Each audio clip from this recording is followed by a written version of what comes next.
to begin. Check. Mic test. 1 2 1 2. Yo, what is up, guys, and welcome back to another episode of the podcast. Today, my guest is Ramblin Eddie Lopez. He is the lead guitarist for Electric Children and the founder of Fuzz We Trust Presents. If you had the opportunity to check out the Redwood bar prior to COVID, there's a big chance that you might have come across him. You either saw him rocking out with his band, or two, running around the venue trying to make sure everything is running smoothly as possible.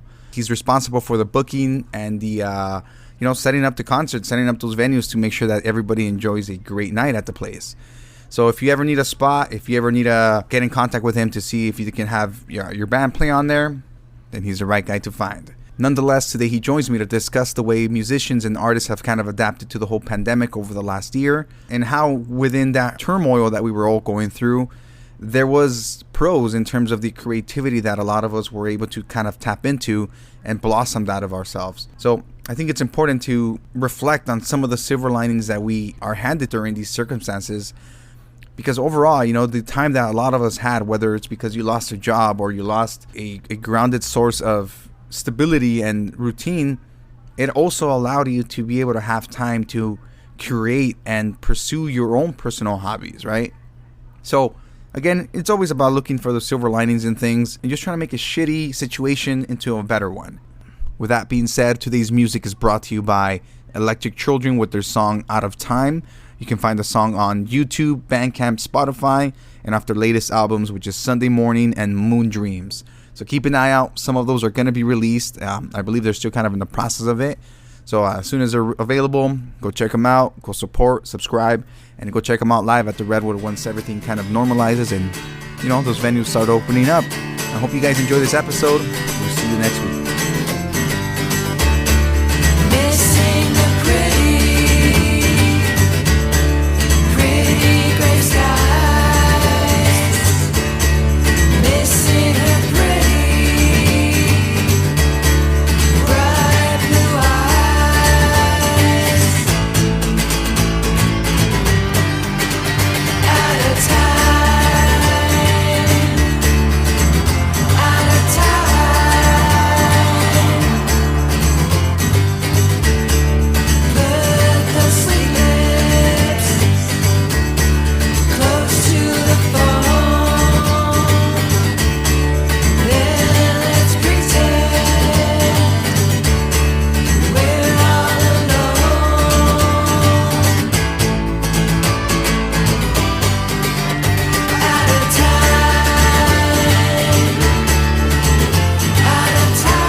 Hey, what's up, guys, and welcome back to another episode of the podcast. Today, my guest is Ramblin Eddie Lopez. What's up, dude? Thank you for taking the time to come out. Hey, thanks for having me. How goes it? Yeah, man, it's first of all, it's good to see you again. I know it's been a while since we last kind of physically saw each other before. Like you mentioned, right now in the old world, you'll come in, print out flyers for the events that you guys were having at the Redwood bar. Totally. Now, can you give us a little bit of background about what you do? Totally. First, I do a little turmeric shot before I put a little ginger in there too. Boost that immunity. If you ever see me all uppity, it's not caffeine. It's these like ginger shots, But yeah, in the old world, I would book 350 shows at the Redwood bar, and I enjoy every.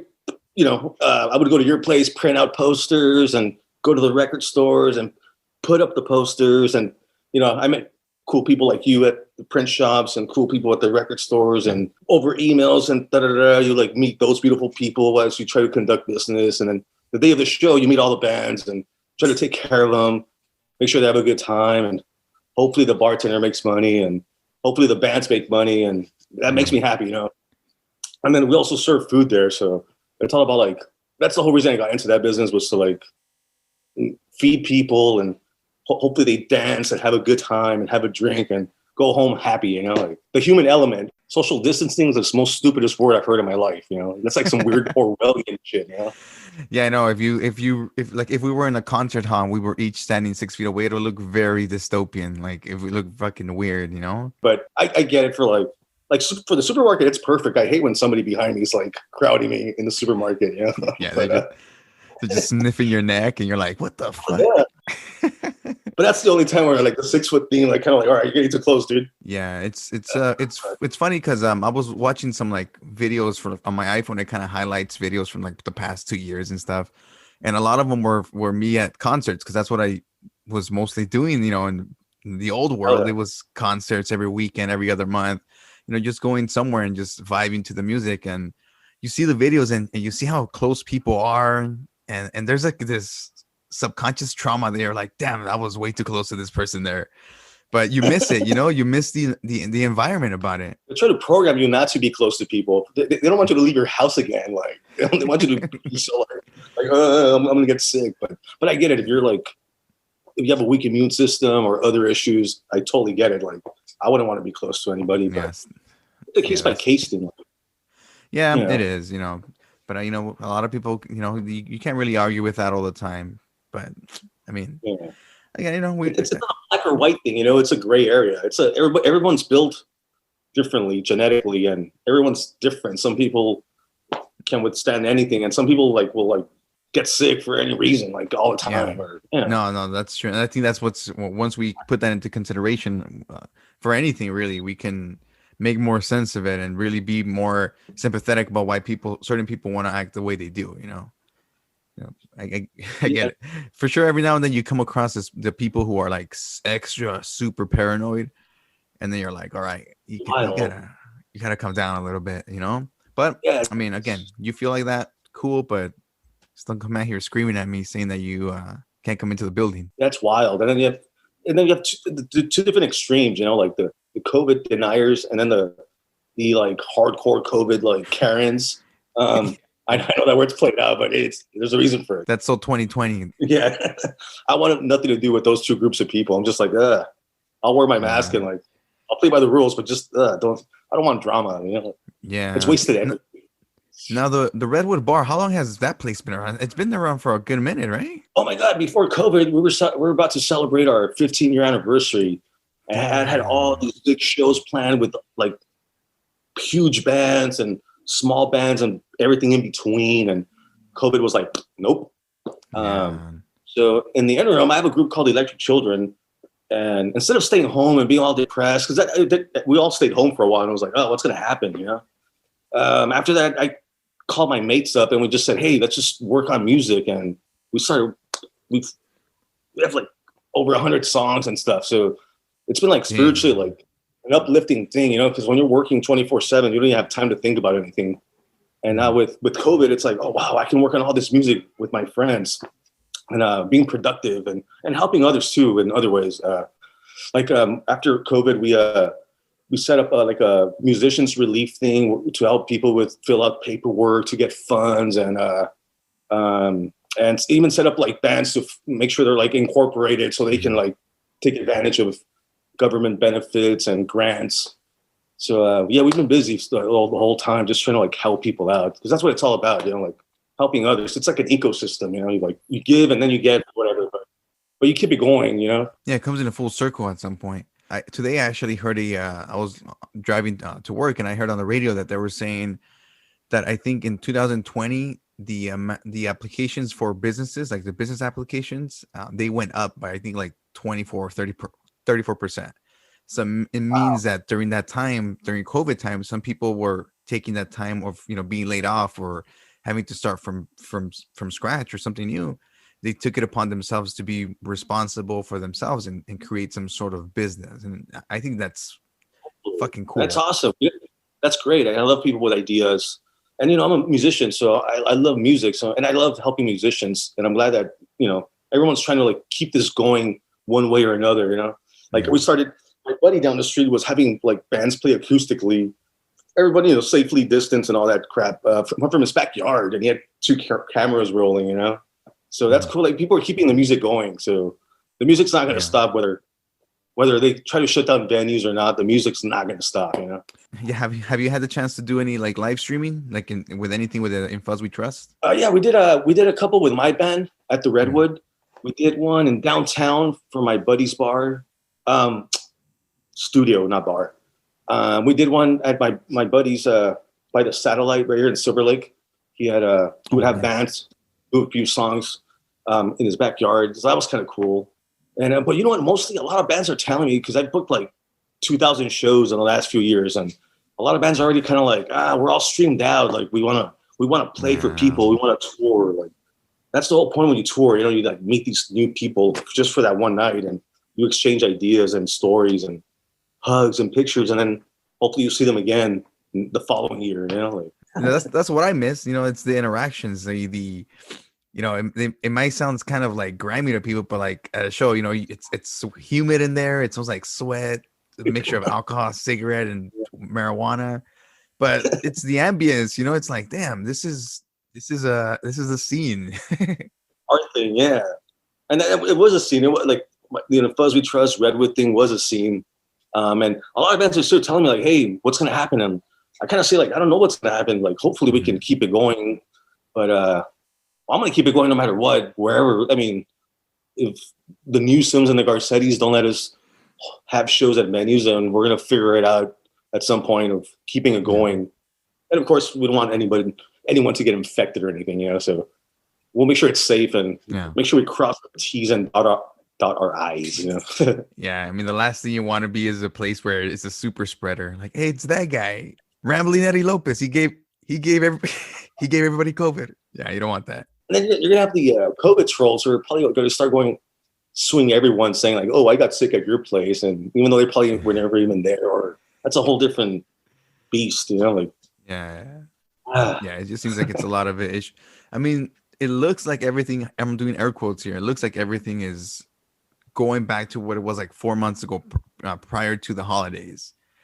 But totally. I mean, who knows, you know? But again, it's like the bars, the restaurants, the venues. Like, fuck, it's been a whole year. It's gonna be a whole year, and they finally passed that Save Our Stages Act. But I mean, that's just recently. But what about like these last 8, 9, 10 months? Like, you have to get creative to stay afloat. You know, it's like adapt or die. Yeah. I was hearing something about Ticketmaster. I think they're thinking of implementing like having a vaccine to prove to go into a venue. That's fucking lame. I know it's weird. I mean, I don't want to like have personal a conversation. Health is personal. You know, yeah, like, that's exactly. Yeah, it's like, it's crazy. Yeah, it's a weird place, but I mean, for sure, I miss concerts, man. There's, you know, I miss going down to the bars and just. Man, that was my life, you know.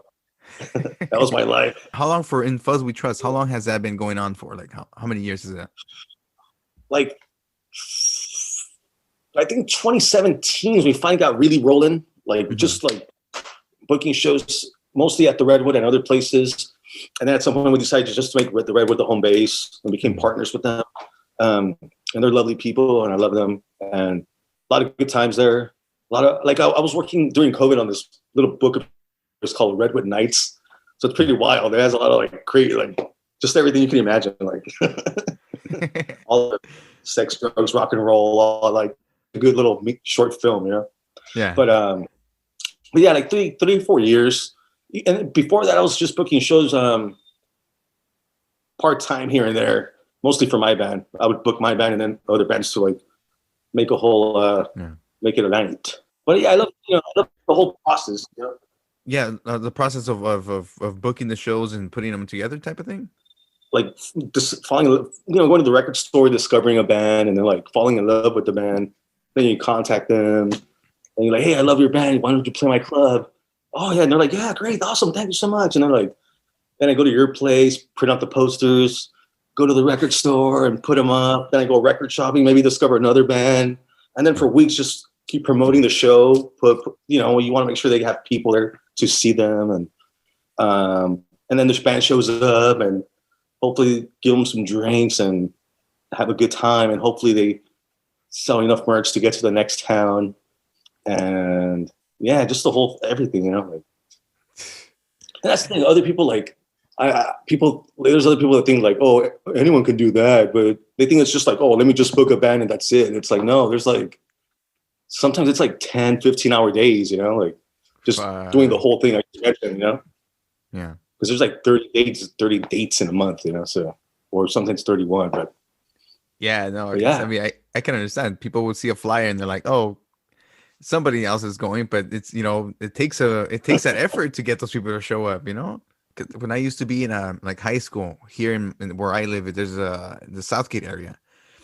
Back when I was like a teenager, there was a place called the Allen Theater.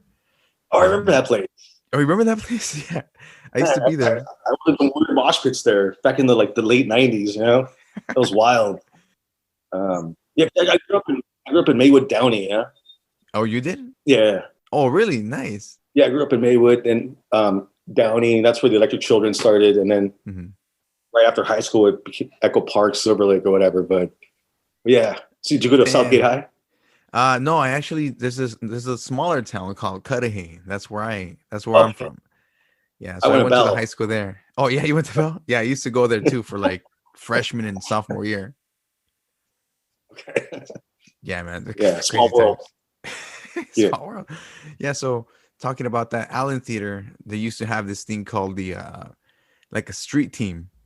So you'll sign up like with your brand new email, and they'll send you flyers, and your basically your free job was to just be giving the flyers out to people, like, hey, check out the show, they'll give you stickers to compensate. Good times. Yeah, man, those were really cool times. Back in that time I was going to a lot of punk shows, so I was, the mosh pit was like, that's what you wanted to be, you wanted to be around it. You're pretty intense. Yeah. And that was the thing too, when you were flyering, you'd be like, you see like some girl or dude or whatever with a wiper shirt, and you're like, oh my god, I love that band, and then you become buddies for life, like like the human element, the human interaction, Yeah, no, that's cool. That's and with digital flyers, Yeah, and that's what it was. It was like the little community that was built around it. Everywhere else, you have your little pockets of people coming together, but at least from this scene, that's what it was. It's communicating through the music. Like, hey, you like this band, or the patches? You have the patch. Oh shit, I know I can approach this person because we're gonna agree on something. It's like, brother. Yeah, it was good times, man. That was for me. That was back in 2004, 2008. Okay. Yeah, that was a while back for me. Oh yeah. But yeah, it's a cool spot. Nowadays, it's mostly just like bigger concerts or little venues. There was a 5-star in downtown. I used to go there a lot. Oh yeah, that's right by us. That's like 2 blocks from us. Yeah, exactly. Yeah. So like the whole just bar hopping, like downtown. Totally. LA. There was King Eddie's and Bar 107 at some point.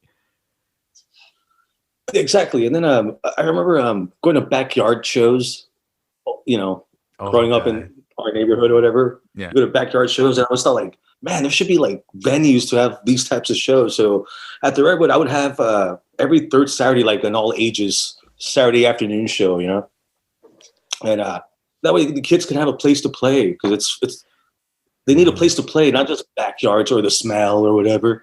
But yeah, so that was fun seeing these kids go out there and just rock out, and their parents come and their little friends, and they're all like, the parents would pick up the kids and pretend they're moshing, and that was like great to see. And I discovered like this cool band, Speed of Light, who are like my little brothers and sisters, and they're like getting bigger and bigger, and I love it. And they kind of started at the Redwood, and I love seeing a band start from the beginning and just going up the ladder, Yeah, no, it's really, I think it's cool because you said like the kids do need an outlet. When I was a kid, I was air quote again in a band. I was a bass player, and I thought we were gonna fucking make it, but we needed a place to like express ourselves, and it was either my backyard or a friend's like garage that barely fit the drum set in there. We're just kind of finding ways to fucking fit in there, and being able to have a space like that would have been great for a lot of us in our youth. Totally.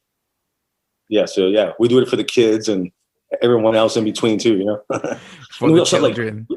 For the children.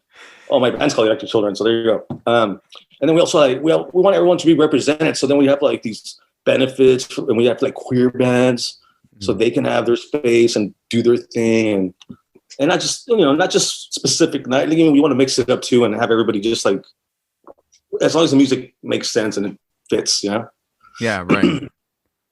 No, that's great. No, that to me, that's what's always been one of the biggest things. It's just having a space for people. And like you said, if you even if it's one time a week, if you're gonna give that space to the children, to all ages, hey, it's more than most people or most locations have, more than Maywood and Cudahy and any of these places for sure had. At this point, Island Theater is long gone. I heard it's gonna become some sandwich shop. Oh wow, that's wild. Yeah, It's crazy. so I mean, it's how it goes. It's just you want to make sure that those, I don't know, you want to keep the culture alive. Totally, and it sucks. Like by the time I got to high school in like the late '90s, they were getting rid of like the music programs, and I was so bummed, because that was one of the things I was looking forward to. Like, oh man, I'm gonna learn to play guitar because my parents don't let me play, so at least I could do it in school when they're not looking. Yeah, that's crazy. Man. But and it got worse, man. It got worse. Yeah. I don't think at this point they maybe have some band every now and then, but trying to kill culture. Yeah. But we're gonna bring it back. Yeah, that's the point. That's why we're doing this podcast, right? Hell yeah. Spread the word. Spread the word. Music is forever. Yeah.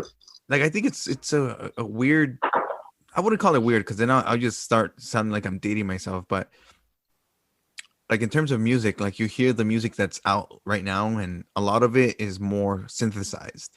Like it's not that it's a bad thing, it's a sound. It's a sound that's placed in ways that sound very soothing to a specific person, similar to a guitar, But to me, coming from seeing instruments being played all the time to going to buttons now or like tubes and whistling, like it's fucking crazy, and it's a little saddening because I see the guitar and I used to think that was the most majestic instrument in the world, and it still is.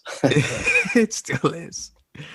Oh, and you know what's crazy is that we've been recording these 3 records at different studios all over town, and some of them we're recording on 2-inch tape, like old school style, like the way they would do it in the pre-internet era. And I was talking to these engineers, and they said like the electrical equipment places are backed up in orders. Are buying gear left and right as far as recording is wise, even vintage gear. And and I just shared an article recently about like Guitar Center and all these guitar and instrument places. Their sales like quadrupled since the pandemic. Like guitar sales have been soaring to the point where like this one place in Ohio had to open up and build a second warehouse to meet demand. Like, so like like everyone's buying instruments during this pandemic, and it's beautiful. I love that. I hope everyone does play music and keeps it going. I mean, I bought 3 guitars myself. You bought 3? Yeah, during the pandemic, I was like, last year post COVID, I was like, damn, like I'm gonna buy gear and make music and write songs, and like before that I hadn't bought one in like 5 years. It's crazy. I'm like, I just got so wrapped up with work and other stuff that I was neglecting my band and other stuff, and and I'm trying to balance it out. The concept of COVID in terms of how it affected a lot of us outside of the whole health issue and the unfortunate deaths that happened between the last year and now, like it also gave a lot of people time, like extra time. And what happens when you allow a human to get bored? You start fucking thinking of all these things, imagination goes off the fucking, off the charts. And all you can really do is find a way to kind of express it. And people being fired, people losing their jobs, and as unfortunate as it might have been for those who did have the ability to take advantage of that, they were able to manifest some really cool stuff, and or start pursuing things that they couldn't do before. Like you said, that you were so busy with work, you didn't have the opportunity to really slow down and be like, yo, I need to focus on my music. You were just full on in the rat race. And now that you kind of had your chance to pull out, you're like, holy shit, I could find the balance. It is possible. Exactly. Yeah. After moving forward, I'm not going to I'm going to try to keep it as balanced as possible. I can't just be doing one thing and not taking care of other needs. And so we started working on these 3 records and invited all our friends to be on them. Like my friend Jessica Von Rabbit, who's the Queen of the High Desert, and Nick Oliveri, who was in Queens of the Stone Age, and a bunch of other friends. We they're all adding their own little touch to our songs, and yeah, we're all like super excited. Like, wow, we can't wait till the world opens up so we can share this with everyone. Huh? I think I emailed you some songs too. Yeah, no, I checked them out. I was gonna ask you. I'm gonna actually share if those are ready to release. I like to share one of them on the podcast. Yeah, absolutely. You get the exclusive. Hell yeah, that's right. Social private exclusives. Hell yeah, no, that's awesome. I appreciate it. But talking now about your music, how long have you said that it's been around for what? You said In Fuzz started in what 2017. So Electric I started Children booking a lot more shows. Yeah. Oh, and way Electric before Children, that, like 2010 or so. Yeah, it's been going for a while. Dude, that's awesome. Yeah. How has that been with you guys? Oh, it's great. It's we have one of the best drummers ever, Bill Bateman, in our band. He was in the Cramps, the Flesh Eaters, the Blasters, Mick Jagger and the Red Devils. Yeah, he's a good guy. He's also from Downey, so he's like a local legend. And Dude, but yeah, awesome. it's great. It's great. I email like songs to some of my VIPs, and they all love. They're really excited. Like, oh, we love this. This is great. This is the best stuff you ever done. So that makes me, just on a personal level, it keeps me going. Yeah. Because these people wouldn't lie to me. Yeah, no, of course. I mean, that's what you want. You want people who are just straight up, Yeah. straight up with you. If it sucks, it sucks, and if you're doing good, they fucking acknowledge it. And it has I'm using like 60s style production like meth thing, so it's gonna sound like big, like this big old. I have like 3 girls in my band, so their voices are gonna be very prominent. Whereas in the past, I was like the main singer. Mm-hmm. Now it's gonna be like mainly the girls, where I'm gonna take a step back a little bit, let their beautiful voices like ring, Yeah. Man, that's good. You know that threshold for yourself that you were like, okay, I gotta take a minute. Totally. Yeah, and that inspires another set of songs where you're like, oh, I gotta write stuff that's more like melodic, where they can sing to, instead of just like a 3-chord garage rock and like scream thing. Like I'm like, no more of that. When you brought up the whole backyard stuff, backyard shows, man, honestly, I think I saw the craziest shit in my life, and it was always in a backyard show. It was crazy as fights, or some skinhead getting jumped, or some weird like bottle getting thrown. And sometimes I wonder, like, man, how did I get out of there without fucking a broken skull or broken bones? At least for me, I was always just a spectator of somebody getting their something broken. There was like no security. It was just like, pay your $2 and you're good. Like underage drinking. And it was. Oh my god, man, that was that was the first time. I remember I was 14 when I first experienced my first drunken night. My parents were obviously fucking angry that day, but yeah, man, I threw up a lot, probably more than I should have that day, But okay, it was those shows that you went to, you had a lot of fun, you didn't know your limits then. And one of the experiences, I saw some girl, she came up to me, she goes, "You talking smack about me?" And she grabbed a empty 40 bottle and just slammed it on her head, and it even bounced. It just popped out, like bounced off her head. And I was like, dude, and she just fell on the floor. Like, I was like, and I started, I just left. Yeah, I'm sorry. I was 14. I left. Man, I was too paranoid to get my ass beat, so I didn't start drinking until like I was in my 20s. Oh shit! Yeah, I mean, I don't want to sound like an alcoholic here for sure. That was my no. 14. I stopped till like I was like 18, so it was a good break. Good times. Yeah, man, good times. But yeah, I mean, that's the culture of it. Although I know sometimes, especially I think in the last year, there was like all this drama with this other record label. It's called Burger Records. Burger Records. Yeah, and like Amateur Hour. Yeah, I was like there was a lot of bands that I listened to from their label that I thought that were really good, and then when I saw all that kind of stuff come out, it got a little weird. You feel a little different, but fuck, it was just a crazy thing.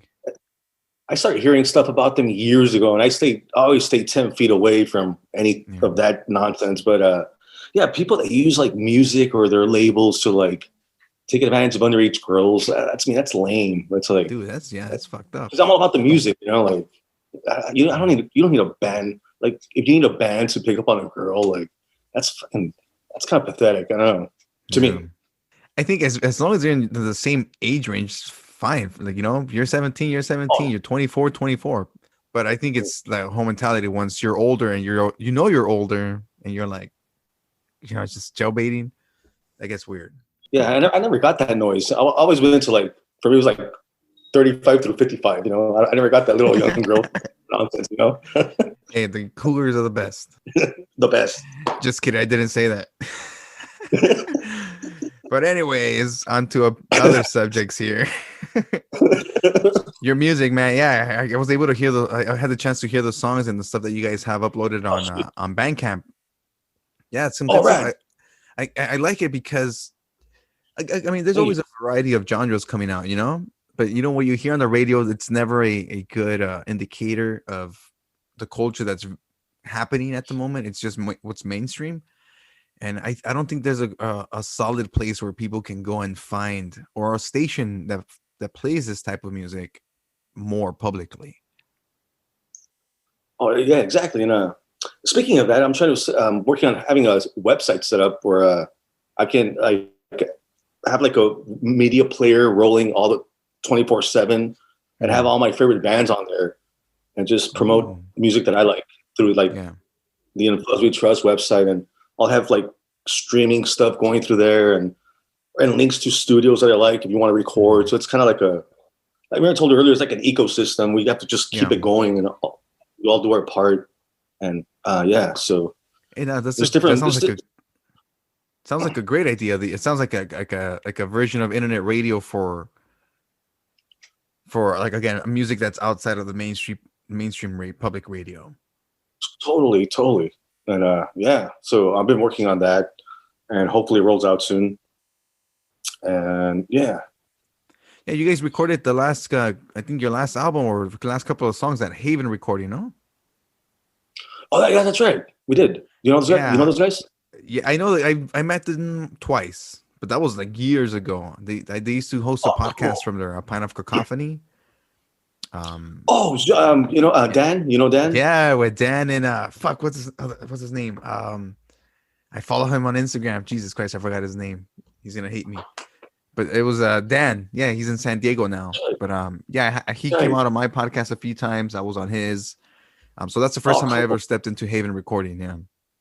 Oh, sweet. Yeah, we did because during COVID, a lot of studios started closing down. We were supposed to go to Rancho de la Luna Halloween night or Halloween weekend and record some tunes. And it's a badass studio out in the Palm Desert in Joshua Tree, Queens of the Stone Age and Foo Fighters recorded there and all that good stuff. But after COVID, a lot of studios closed. And one day the Haven guys came down to the bar and we had lunch. And then they said, like, no, we're still open. And that's when we started our relationship with them. And we started just chipping away because we had stuff already like tracked. And we had built all these like foundations of songs I needed to add overdubs. And they totally helped us with that. And so I'm forever indebted to them. But it's a cool, they totally took the day, Yeah, I mean, you see the spot from the outside and you're like, fuck, it looks like I'm gonna get like mugged in here or something. But once you walk into the actual building, it feels cool, it feels like an actual studio. Yeah, it's like a weird night. Like I think it was built like in the 30s or 40s. Yeah. And like when you walk into like this door shop, it's like they make doors. You go into this basement, it's like, oh wow, it's like a bunker here. So it's kind of cool, yeah. Yeah, no, it was definitely odd the first time for me. I was like, is this even like, where is this guy taking me? I was like, what the fuck? Yeah. No, I dug it. And our bass player Jasmine was really stoked. She goes, wow, because she's like, it feels like you're going like time traveling or something. And yeah. And if Jasmine's watching, hi Jasmine. She's having a baby in a few weeks. Oh, so, nice. She's bringing an electric child to the world. Electric child. That's awesome. Nah, man, it's crazy. I like listening to like the stories because again, you have stories wherever you go, but to me, because I can relate to the experiences of being at a show, at a concert, backyard show, it's always been about, again, like the whole community, and once you meet somebody, you can start doing collaborations with that person, and it kind of just extends from there, and I think that's part Totally. of the magic of what, the rock and roll culture is about. Hell yes. And yeah, another thing during this COVID thing is because of COVID or whatever, and there's no shows. We've gone to like I think 8 different studios just in LA alone. So it's kind of cool to like. Well, sometimes we're up in the Hollywood Hills at a friend's house recording, and that's kind of cool because that's a whole different deal, And then New Haven's like in downtown in some old bunker, but then you go into like the Hollywood Hills, and then we mix, record, and then grill, and that's kind of cool. It gives you a little. Reminds me a little bit of the old world where like, oh, this feels good. This feels good. Yeah. And then we were at Big Bad Sound, and they set up the studio it looks like you're at a 1960s Sunset Sound or something.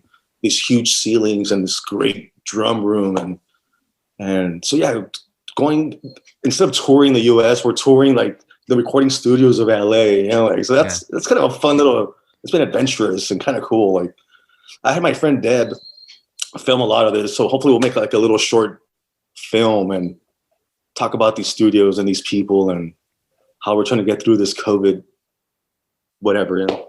Yeah, no, it's gonna be a trip. I mean, especially I'm hoping. What did you say? Like you said, potentially this fall they have like. I think Dr. Fashi said like the music can maybe by the fall, but I'm not making any plans. Let's hope so, man. Fingers crossed that we can, and we all celebrate at the Redwood bar. Right. Well, yeah, we're gonna go hard that first night, yeah. The first night, it's gonna feel good. Although I think that whole paranoia of like being like we're gonna have to reassociate ourselves into being so close to people. It's gonna be weird at first. I know friends that are kind of like, I don't think I'm gonna go to another live show for a long time ever again. I'm like, what? I'm like, fuck, crazy. Like they're just gonna like hibernate, I guess. Like that's not living. You gotta live. Yeah, I mean, I know you can't compare it, but again. Before in shows, you'll get all sweaty and you'll be rubbing against arms with other people, potentially getting ringworms or all this other stuff. And now to think like people would want to, like it's like bruises and yeah, I got kicked in the face once with a steel toe boot. This girl's like jumped off the stage and they're like, catch her, and I turned around and boom, got a boot to the fucking eyeball, man. And all I saw was red from here for a few hours. I was like, that's gonna leave a mark. I'm still beautiful, man. Like, ouch. Just a little bump. You're gonna tell your friend, is it bad? Is it bad? Like, yeah, I mean, you guys, if you guys are planning on I mean, you guys are regardless still planning on making the music, releasing content as it comes out. Absolutely. Do you feel like you're gonna take your time between projects to release, or are you gonna kind of just, put everything on your plate at once? Oh no, yeah, I'm gonna just like slowly start releasing stuff here and there and like build it up, and then but yeah, I figure like I think once every 3 months, like put something up there, whether it's Bandcamp or YouTube or. And then I think by May we should have like something pressed, like an actual CD or vinyl pressed, and then we have some people helping us too. So we have a good team, and we just love music and we want to get it out there. And no, that's good. Again, you guys have the foundation already. Totally, but I think the Greeks said there's like 4 or 5 different types of love. There's like the love you have for your child, the love you have for your partner, the love you have for your parents and siblings, the love you have for like that winter breeze, and then like the love for music. That's a whole different type of love, And we love music, and that's where it's coming from. We don't care about like those burger dorks that were doing it for like the wrong reasons, or or anything else. Like it's about the music. We love people that love music, and we love music, and that's our target audience, you know? Yeah. No, I like how you said like the perverted dorks, because it's like a burger dorks. Oh, burger dorks. Oh. I said perverted dorks. Sorry, Burger Records, but I mean, not really. But yeah, dude. Before we're almost at that time frame here to start wrapping it up. Like, when are you guys planning on releasing like the music that you sent over to me? When are you planning on releasing that? Oh, I think we're trying to get a final mix. So hopefully by the end of the month, I'm trying to get at least one of those out by the end of the month.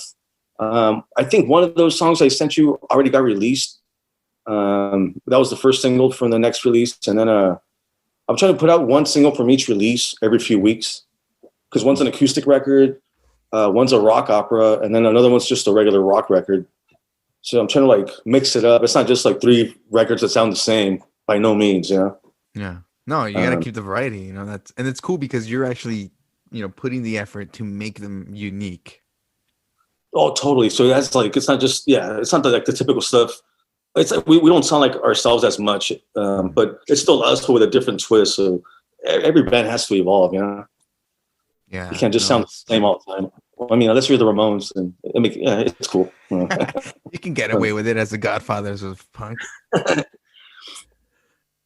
But I was going to say, now more than ever before, in these crazy times, it's more important. It's important to show grace and compassion to everyone around us, you know, because people are hurting, you know, and music heals, and hopefully we can, you know, numb people's pain or whatever. But yeah, because I noticed a lot of people are just like, you know, people that I thought were like cool, like they're like completely snapping and losing it. Like that breaks my heart. So hopefully, just everyone should just be cool and compassionate and nice to one another out there, because it's kind of ugly out there. So it's all about like damage control, and let's try to like put these flames out, not fight with each other, you know, while the fire spreads. Exactly. It's like that dog meme. I don't know if you've seen it, where it says this is fine and everything else is burning behind them. I mean, it's pretty much, you know, like at work, I have to come across people every now and then where, again, like they're on that, you know, on that threshold of just snapping on you because of, for whatever reason. And, they're on edge. You know, yeah. And it's easy for me as a person who's receiving the energy to be like, hey, fuck this person. But, you know, when you really put yourself in their shoes, you can be like, okay, I don't know what this person is going through. Like, let me see if I can kind of calm them down, you know, like. Absolutely, like diffuse the whole thing, you know, like, well, same thing in the bar business. When people are snapping or too drunk, like, you don't make it worse. You want to just like put out the fire and like, you know, and then if you get on their level, then it's chaos and fights and just you don't want that. Yeah, that's the last thing anybody wants. Yeah, you don't want none of that, man. Yeah, well, no one wants to get sued.